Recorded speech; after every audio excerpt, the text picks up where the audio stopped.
The mother of the kids got upset when I tried to charge her rent. I am 28-year-old and a law student. Over the last 4 semesters, I've focused exclusively on university, which has caused me to accumulate a lot of stress. When I told my father is 70 how stressed I was, he invited me to spend 3 weeks with him and his wife is 63 at a beach house my family owns on the Atlantic coast. I happily accepted. After all, a couple of weeks at the beach was just what I needed to unwind. A week before the vacation, my dad told me that his partner's daughter, 42, and her 2 kids, 10M and 8M, would be joining us for Christmas.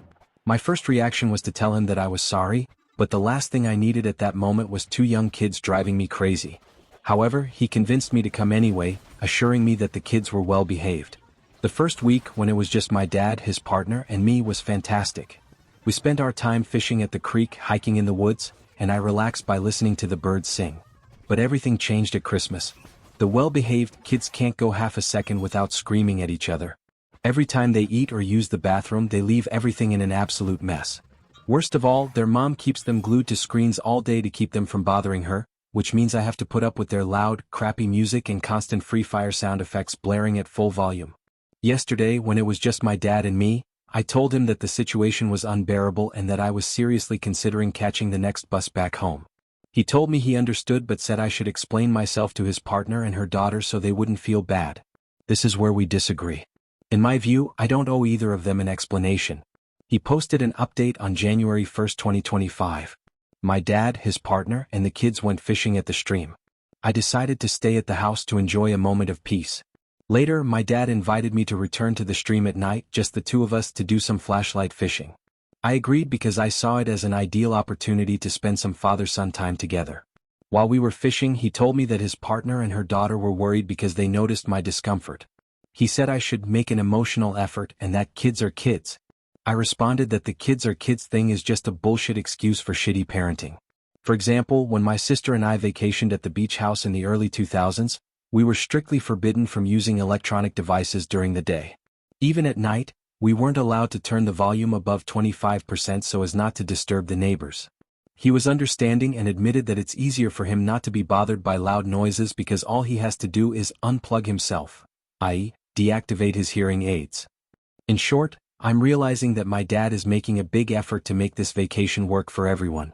So, I'm gonna take the advice of someone who commented on my first post and choose to be an adult by trying to reach a compromise. He posted an update on January 2, 2025. I'm writing this from the bus on my way home. So, as you can probably guess, the outcome of my decision to act like an adult and try to compromise wasn't great. The conversation I was supposed to have with my family didn't even happen because 2 things went down that made everything escalate quickly. First, I called my grandfather to wish him a Happy New Year. But when I was talking to him, I noticed he didn't remember one of my cousin's names. That made me realize his Alzheimer's is progressing way faster than I thought, and I want to spend as much time with him as possible before he loses all his cognition. At the end of the day, the family beach house will always be there, and I'll have plenty of chances to spend summers there without any bratty kids around. And speaking of bratty kids, the other thing that happened is while I was comfortably napping, they started fighting over the TV remote. I tried to ignore them, but the fight turned physical and they started throwing things. Before I knew it, a kid's sneaker landed on my right leg just a few inches from my testicles. This, combined with the stress from university and the sadness about my grandfather's health, made me snap. Right then I got up, didn't say a word, and started packing my stuff to leave ASAP.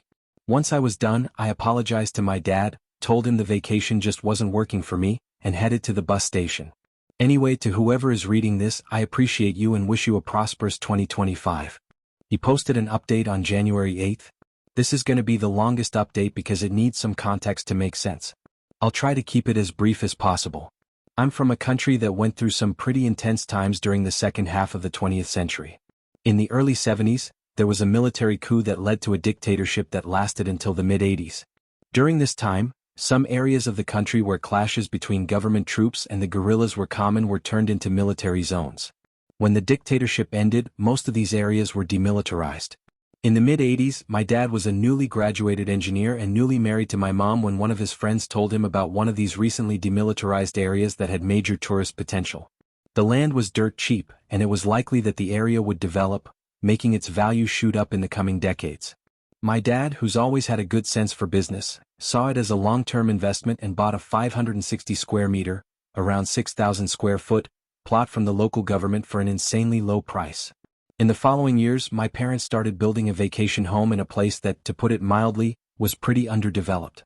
There was no electricity or running water, so we had to use kerosene lamps for light, bathe with well water, you get the idea. As the years went by, my dad's friend's prediction came true. The area became super popular with city folks looking to get away, and the government started investing in infrastructure. The value of the house went up. Things were going great for my family until everything went downhill in the 2000s. First, there was a major economic crisis, so the company my dad worked for was sold to foreign investors and he got laid off. And the worst part, my mom was diagnosed with breast cancer. So my dad was left with 2 young kids, no job, and his wife battling a horrible illness. With the severance pay, my dad started a keychain manufacturing business, which my mom also helped with when she was able. The business did pretty well, and between that and the income from renting out the vacation house during the tourist season, they managed to make ends meet. But just when it seemed like things were starting to look up, everything went south again. My mom's cancer spread to her brain. From then on, her health steadily declined, and she passed away in 2007 at just 42 years old. I'm not going to get into what happened in the years after that because it's not important for this story. I'll just say that going through my teenage years without my mom was tough, and it marked me in ways I'm still dealing with.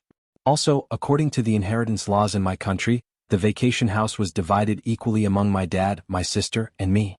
So we each got a third. As time passed, the town kept developing faster and faster.